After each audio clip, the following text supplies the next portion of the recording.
تمكنت فرقة الشرطة القضائية بمنطقة سيدي يوسف بن علي بمدينة مراكش أمس الأحد على مستوى درب البخاري من ضبط وإيقاف شخص من ذوي السوابق القضائية في ترويج المخدرات متلبسا بحيازة وترويج مسكر ماء الحياة ومخدر الشيرة.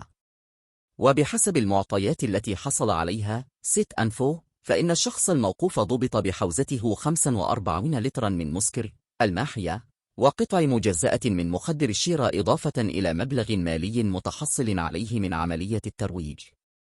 وبناء عليه فتم فتح بحث قضائي تحت إشراف النيابة العامة المختصة من أجل البحث مع المشتبه فيه عن تداعيات وملابسات هذه الأفعال الإجرامية.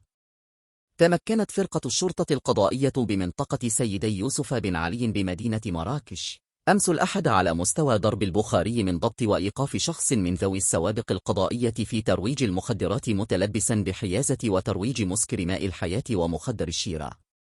وبحسب المعطيات التي حصل عليها ست أنفو، فإن الشخص الموقوف ضبط بحوزته 45 لترا من مسكر الماحية وقطع مجزأة من مخدر الشيرة، إضافة إلى مبلغ مالي متحصل عليه من عملية الترويج. وبناء عليه فتم فتح بحث قضائي تحت إشراف النيابة العامة المختصة من أجل البحث مع المشتبه فيه عن تداعيات وملابسات هذه الأفعال الإجرامية.